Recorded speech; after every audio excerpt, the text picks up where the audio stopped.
It's the early hours of September 13th, 2024, a date that feels cursed from the start, Friday the 13th.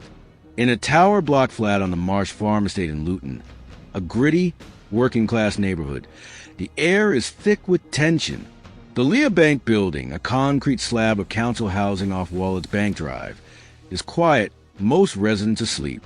But inside one flat, hell is breaking loose.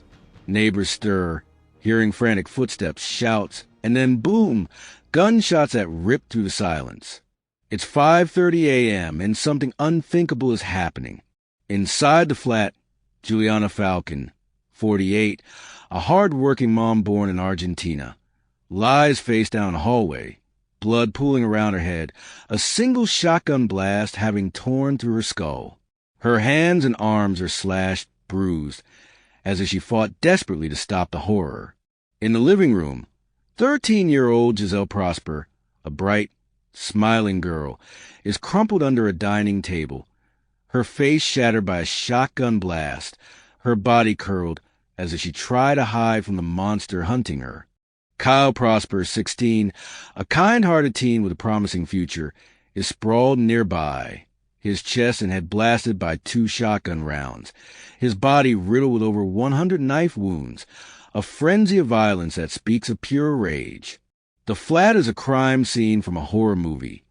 Blood splattered on walls, bloody handprints on doors, and a book, How to Kill Your Family by Bella Mackey, propped up like a sick joke. The killer? Nicholas Prosper, 18, Juliana's son, Kyle and Giselle's older brother. He's not here anymore. He's fled, a double-barreled shotgun stuffed in a holdall, 33 cartridges jangling in his bag, his distinctive black and yellow outfit, a bucket hat and tracksuit, like something out of Kill Bill, marking him as he slips into the dawn. He's not running from the cops. He's headed to St. Joseph's Catholic Primary School, his old school, where he plans to slaughter 30 children, some as young as 4, and 2 teachers during the 9 a.m. assembly. He wants to be the world's most famous school shooter of the 21st century, to etch his name in blood alongside Columbine and Sandy Hook. But his plan's already unraveling. The struggle woke the neighbors, who called the police. Bedfordshire cops are swarming, and Prosper's about to hit a wall. 2 officers, fresh from guarding the Leah Bank crime scene, spot him on Birmingham Road, 600 meters away. Blood streaks his face, his yellow hat screaming for attention. He flags them down, oddly calm, and they cuff him, finding the loaded shotgun and cartridges hidden in nearby bushes. It's not murder, he says over and over, his voice eerily cheerful, like he's chatting about the weather. He asks if the local schools are locked down, a smirk playing on his lips. The cops are rattled. This kid's not just a killer. He's a ticking bomb who almost blew Luton apart. They haul him in, and the flat reveals its horrors. 3 bodies, a mother and her children, slaughtered by one of their own. The nation's about to wake up to a story that'll haunt it for years.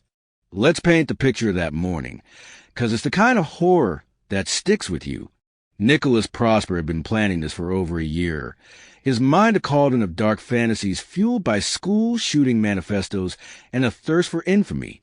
He chose Friday the 13th deliberately, a date dripping with menace, to kick off his biggest event ever. His first step was to kill his family, Juliana, Kyle, and Giselle, while they slept, a silent execution to clear the way for his school massacre. He bought a double-barreled shotgun the day before, September 12th, for £650 cash, using a forged license so convincing the seller didn't blink. He'd practiced in the kitchen, brandishing a wooden plank like a gun, recording videos to hype himself up. This was an impulse. It was a script he'd rehearsed to death. The plan was to creep into their rooms, aim the shotgun and fire, quick, clean, no fuss. But Juliana, a mom who'd always tried to steer her kids right, woke up. Maybe she heard him loading the gun, saw the glint of steel in the dark.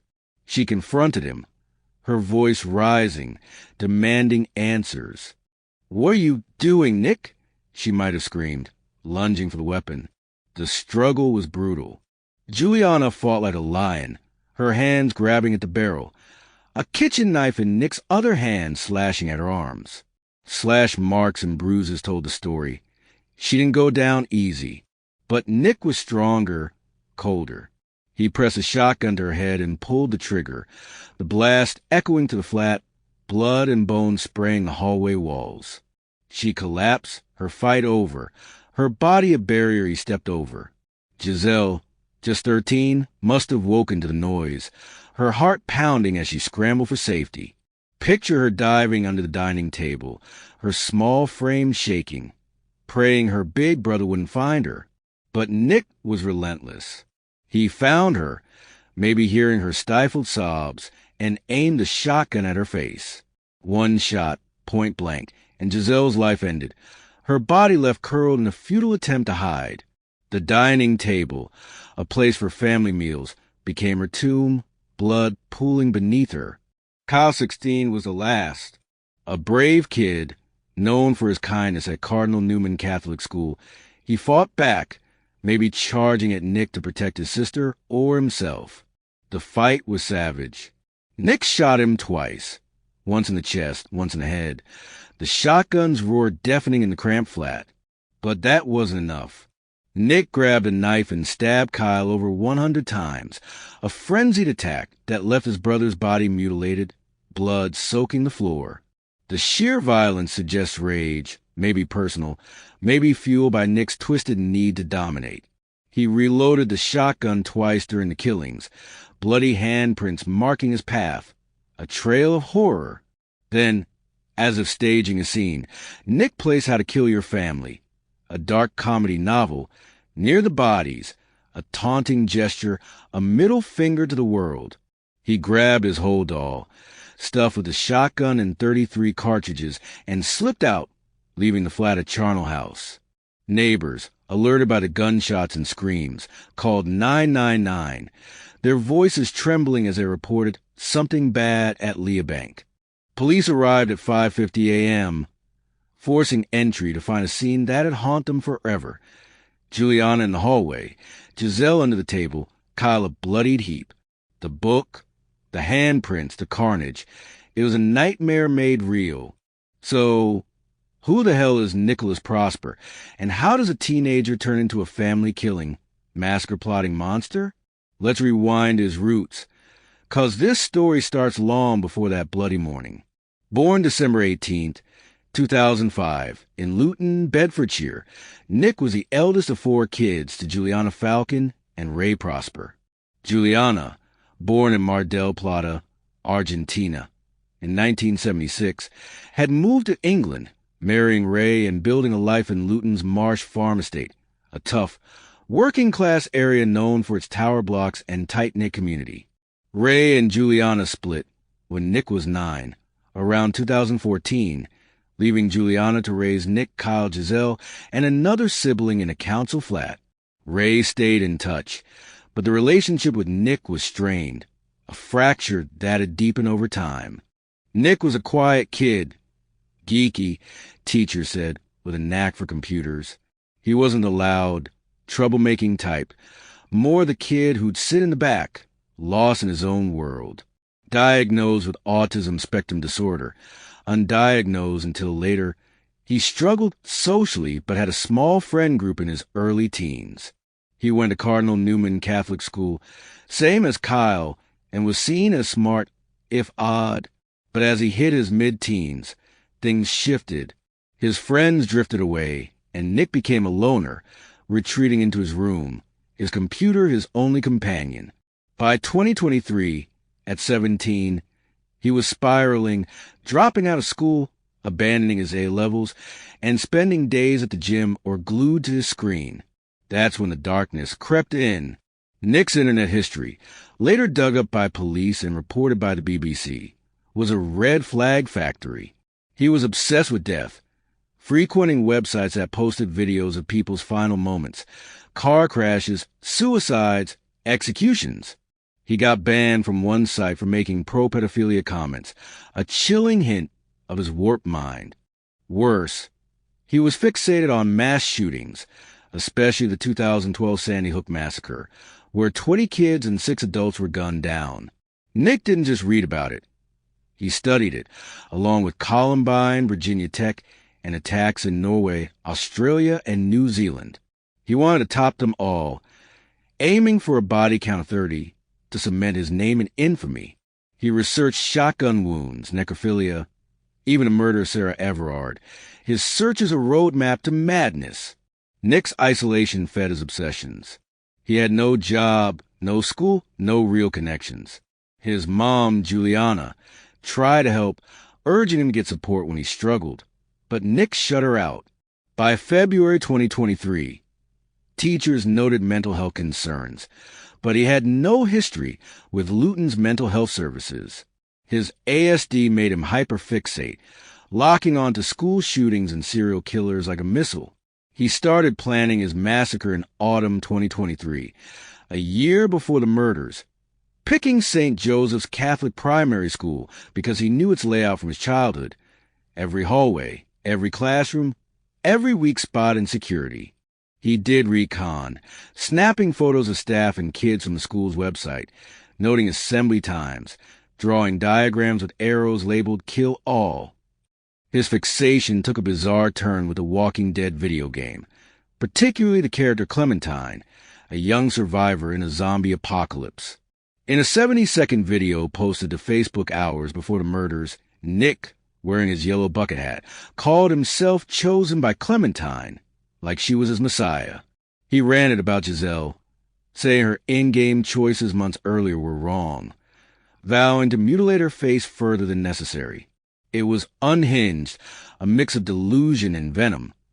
Though prosecutors later said the game wasn't his main driver, his real fuel was a hunger for notoriety, a need to be remembered as the ultimate killer. Nick's planning was meticulous. He forged a shotgun license, researching UK gun laws, logos, and paper types to make it look legit.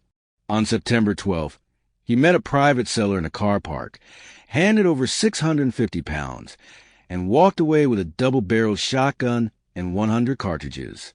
The seller, unaware of the forgery, tipped off police, but it was after hours no one checked in time. Nick spent that day Googling how to kill with shotgun, watching videos, and uploading a clip to Mega, shared on social media, where he declared his Clementine obsession and hatred for Giselle. He was ready, his black and yellow outfit his uniform, a nod to iconic killers, meant to make him unforgettable. Let's crawl into Nick's head, 'cause it's a scary place, and understanding it is key to this horror. Dr. Ian Koyman, a forensic psychiatrist, evaluated Nick and found ASD, which explained his obsessive focus on school shootings and serial killers. ASD can make people fixate, unable to let go of interests, and Nick's were deadly. But Koyman was clear. ASD didn't make him kill. It didn't impair his ability to know right from wrong, to control himself, or to plan rationally. Nick chose his path, his decisions cold, deliberate, and without sympathy, as prosecutor Timothy Cray put it. What drove him? Notoriety, plain and simple. Nick didn't just want to kill, he wanted to be known for it, to outshine the worst mass shooters in history. He told a prison nurse, "I wish I'd killed more," and when asked if he'd try another massacre for least, he shrugged, "That's their job to stop me getting the weapons."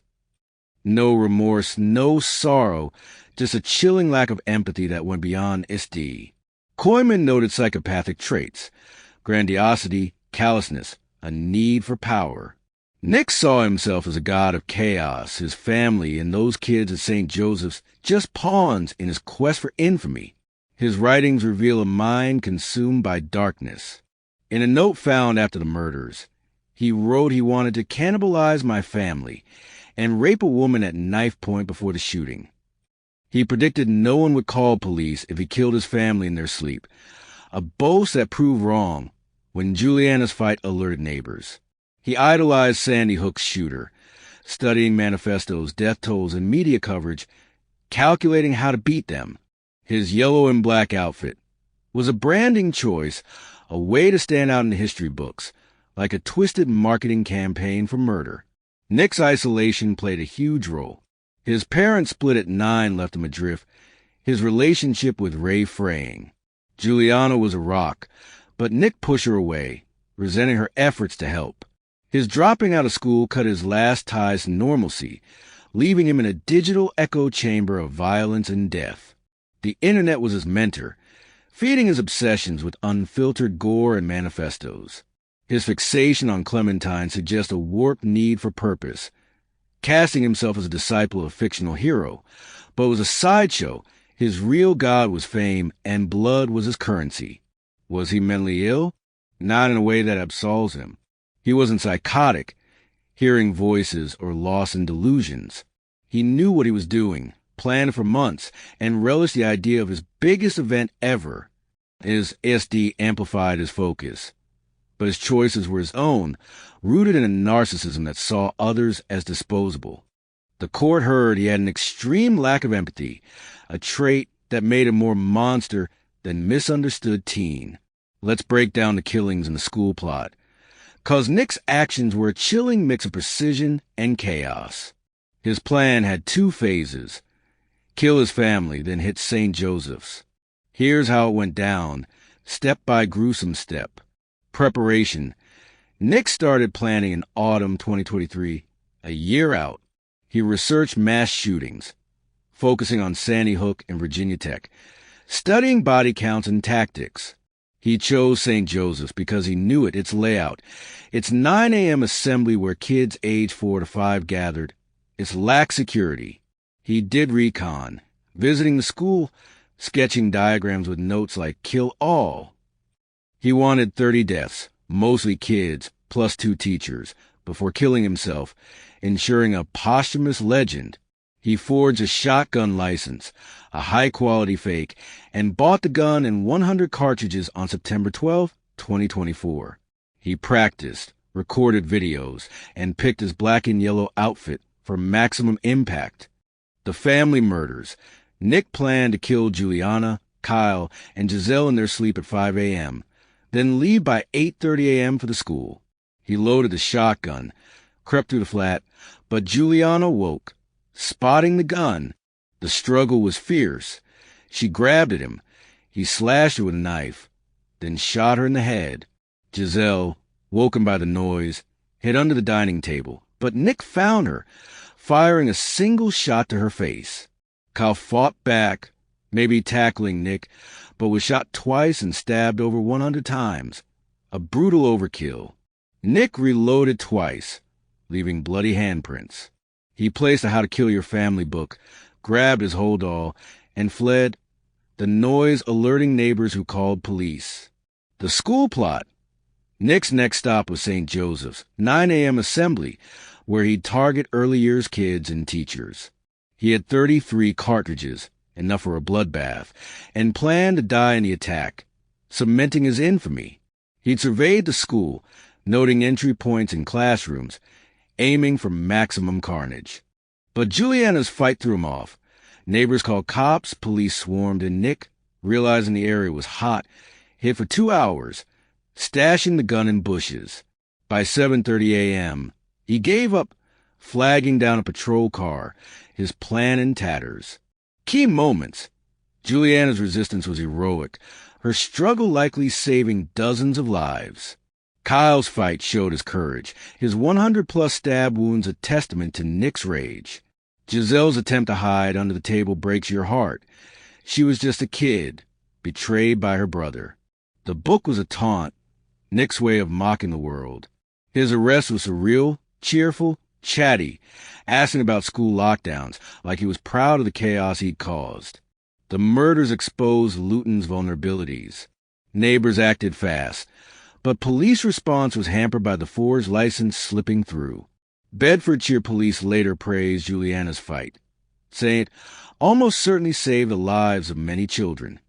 The community owed her a debt, a bittersweet truth amid the grief.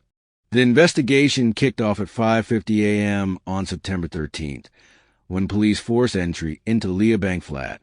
Detective Superintendent Rob Hall led the Bedfordshire, Cambridgeshire, and Hertfordshire Major Crime Unit, describing the scene as awful. Juliana, Kyle, and Giselle were found dead Gunshot wounds to the head. Kyle's body mutilated by knife wounds. Bloody handprints, the book, and shotgun casings painted a grim picture. Formal identification was pending, but police believed the victims were the Prosper family, notifying next of kin, including Ray Prosper, who was devastated. Nick's arrest on Birmingham Road was a stroke of luck. Officers, already at Leabank, spotted his bloodied face and odd demeanor. The shotgun and cartridges in the bushes, plus his "it's not murder" mantra, confirmed he was their guy. Body cam footage, later released, showed him eerily calm, chatting with cops like it was a casual stop. Police searched his phone, finding a Clementine video, internet history, and a note outlining his biggest event ever planned, complete with a diagram of St. Joseph's classrooms. The forged license led to the seller, who'd acted legally but was shaken to learn the truth. Luton reeled. Marsh Farm, a closed-knit estate, mourned Juliana, a dedicated mom, and her kids, known for their warmth. Floral tributes piled up outside Leabank, notes reading, "Rest in peace, angels." St. Joseph's locked down, parents pulling kid from school, fear rippling through Luton. The BBC reported Nick's internet history, death videos, mass shooting research, pedophilia comments, painting a portrait of a teen lost to darkness. DCI Sam Khanna, a veteran cop, said he'd never encountered anyone capable of such horrific acts, calling Nick truly evil. The investigation exposed gaps in UK gun laws. The seller notified police, but the out-of-hours report didn't flag the forgery in time. Bedfordshire's Police and Crime Commissioner, John Tizard, called for a national firearms database and stricter sales rules, a cry echoed by Home Secretary Yvette Cooper. Nick's charges piled up. 3 counts of murder, firearms offenses, possession of a bladed article. Indecent images on his phone were noted but not charged, the murders taking precedence. The trial at Luton Crown Court was a media storm, starting with Nick's first appearance on September 16, 2024. Ray Prosper, heartbroken, shouted, "I still love you, son.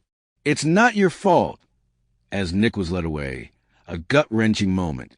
Nick, in a gray tracksuit, stayed silent, remanded until a plea hearing set for December 5th, later pushed to March 3rd, 2025.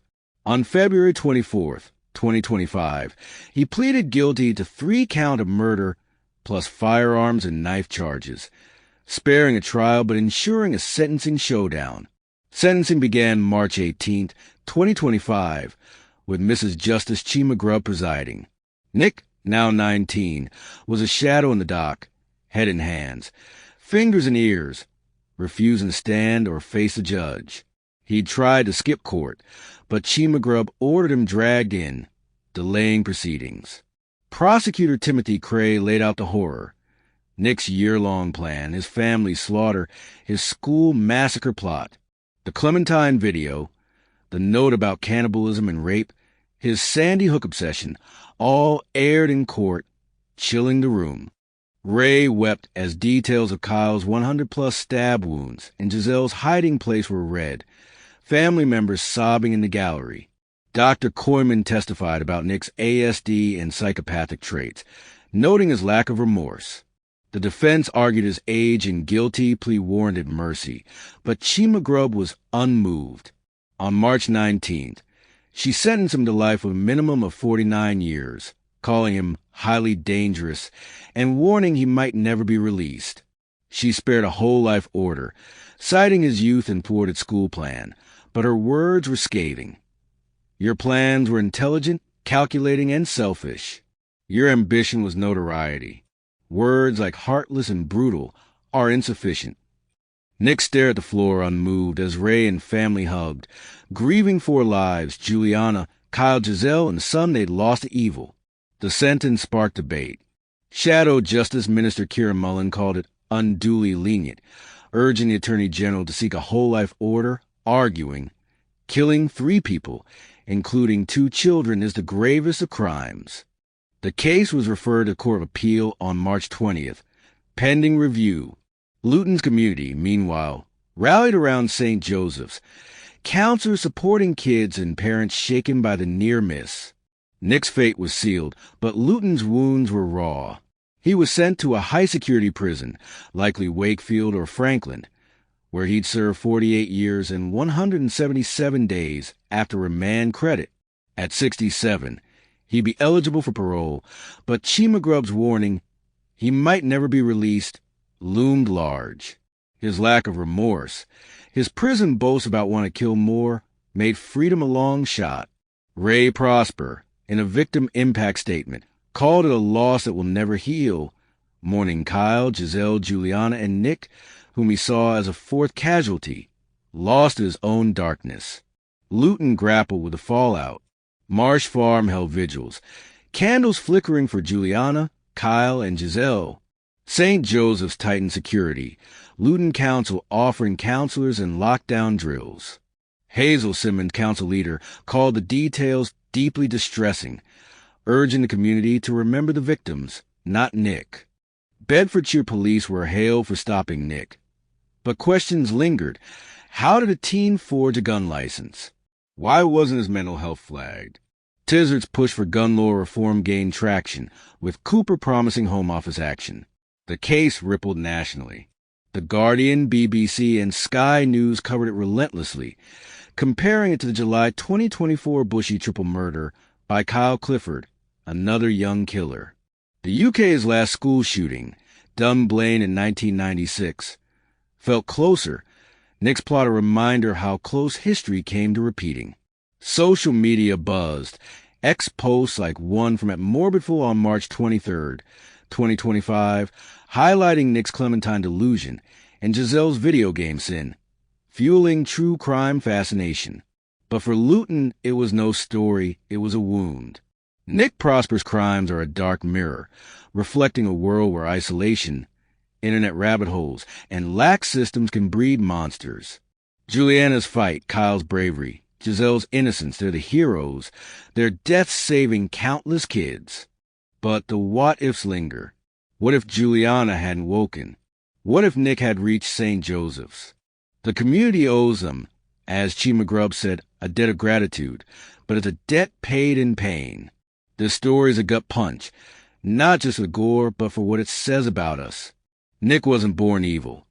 He was a kid who fell through the cracks, his mind warped by a digital underworld we all touch. His name's etched in infamy, just like he wanted. But it's Juliana, Kyle, and Giselle we should remember, their lives worth more than his twisted dream.